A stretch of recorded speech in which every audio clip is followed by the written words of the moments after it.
Winter season चल रहा है ना, तो विंटर सीज़न की अच्छी बातें मैंने आपको बताई हैं, फूड भी बताए हैं और आप सभी का बहुत प्यार मिला। बहुत सारे लोगों ने उसको जाना और वाक़ई कहा कि यस, ये आई ओपनर था। लेकिन कुछ गलतियाँ भी होती हैं विंटर्स में, वो भी मैं चाहती हूँ कि आपको प्रॉपर बता सकूँ। तो डियर व्यूअर्स, आप अब हमसे डायरेक्टली जुड़ सकते हैं मेंबरशिप के थ्रू। तो मेंबरशिप ज्वाइन करने के लिए इस वीडियो के जस्ट नीचे ज्वाइन बटन है। 3 लेवल्स में मेंबरशिप है। जो फैसिलिटी आप पाना चाहते हो ठीक से पढ़ के आप वो ऑप्शन सेलेक्ट कर सकते हो और आप हमसे जुड़ सकते हो। डेली कुछ ना कुछ पूछना होता है और वो आपके कमेंट्स इतने ज़्यादा होते हैं, बहुत सारे लोगों का प्यार मिलता है, कमेंट आता है, लेकिन कुछ लोग बहुत सीरियसली तैयारी कर रहे होते हैं माँ बनने की, तो उनके सवाल छूट जाते हैं, हम नहीं देख पाते। तो आपके कमेंट्स हमको डायरेक्टली दिखाई पड़ेंगे यदि आप हमारे कम्युनिटी के मेंबर हैं।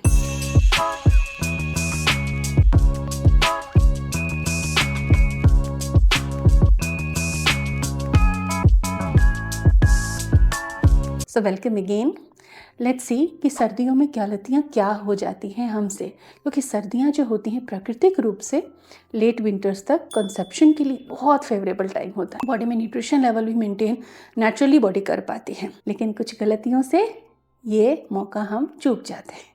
चलिए अपनी गलतियाँ सुधारते हैं, सीखते हैं। सो जो आज मैं आपको टिप्स बता रही हूँ ना, आप अगर माँ बनने की यात्रा में हैं तो आपको इसका खास ध्यान रखना है। कॉमन लोगों के लिए शायद ये उतना मायने नहीं रखता होगा, लेकिन फर्टिलिटी जर्नी में तो बहुत रखता है।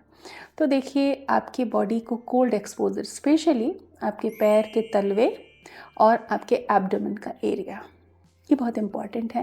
पीरियड डेज हो चाहे इम्प्लांटेशन डेज हो, कोल्ड एक्सपोजर से वैसा कॉन्ट्रैक्शन होता है, ब्लड फ्लो इंटरप्ट होता है, ओवेरियन सर्कुलेशन हो या पेल्विक ब्लड फ्लो हो, इनमें रिडक्शन होता है।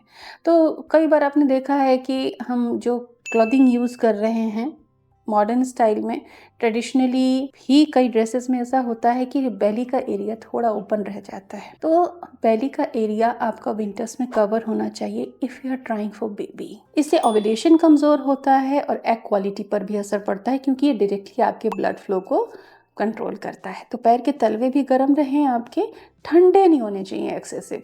नॉर्मल काम करना ठीक है, अगर आप चप्पल पहन के रह रहे हैं, पैर के तलवे गर्म ज़्यादा नहीं है तो ठंडे भी नहीं हो रहे हैं, लेकिन आपका कोल्ड एक्सपोजर ज़्यादा है, तो आप अपने पैर के तलवों को गर्म रखिए।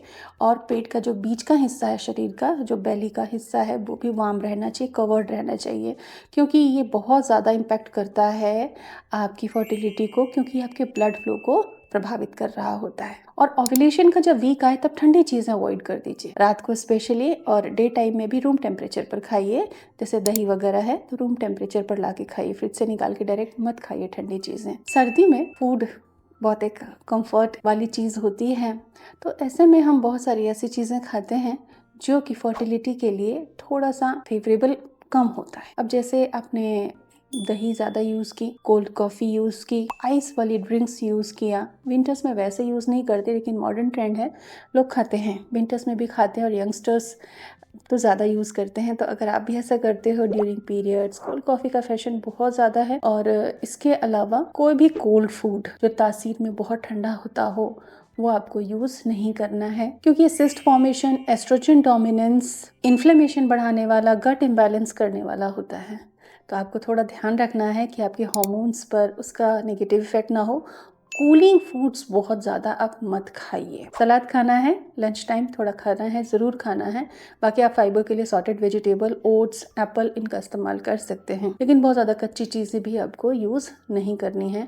हो सकता है, सबकी बॉडी डिफरेंट होती है, आपका वात एग्रेवेटेड हो, तो बहुत ज़्यादा रॉ चीज़ें खाने से वात बढ़ सकता है और कफ भी बढ़ सकता है। विंटर में आप थोड़ा नरिशिंग चीज़ें लें। मैं ये नहीं कहूँगी कि गर्म चीज़ें ही खाइए, मैं कहूँगी नरिशिंग चीज़ें खाइए। जैसे रागी का माल्ट ले सकते हैं, मीठा या नमकीन।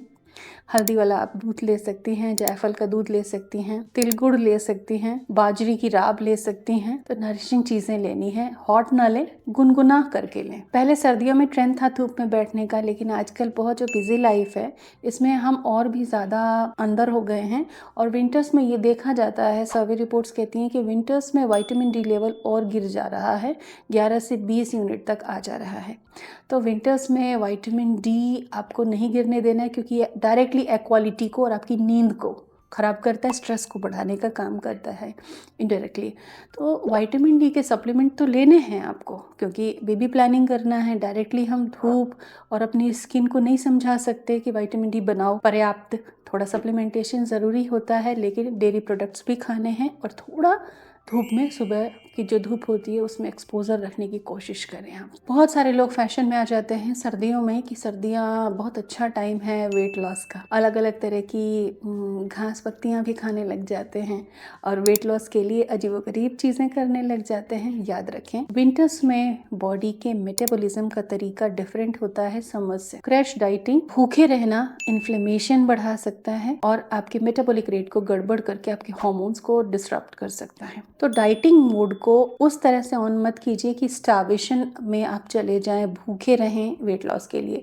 सस्टेन्ड वे में वेट लॉस मैंने आपको सिखाया है कि लो कैलोरी लेकिन फिलिंग फूड खाना है। आप बोल भर के वेजिटेबल सूप ले सकती हैं जिसमें फैट कम हो, ढेर सारा बटर ना हो, ना ही मैदे की आप उसके साथ कोई ब्रेड या स्टिक्स यूज़ करें। आप उसमें मखाने यूज़ कर सकती हैं roasted. Low calorie and filling food खाना है। अगर वेट लॉस के साथ साथ बेबी प्लानिंग आप कर रही हैं तो पानी अच्छा पीना है, सीजनल फ्रूट्स अच्छी मात्रा में खाना है और मिलेट्स खाइए। वेट लॉस करना है तो मिलेट्स खाइए, वो जल्दी पेट भरते हैं, लो कैलोरी भी होते हैं। तरीके बनाने के तरीके पर भी डिपेंड करता है, पर गेहूं चावल से बेटर है कि थोड़ा मिलेट्स को आप यूज़ कीजिए।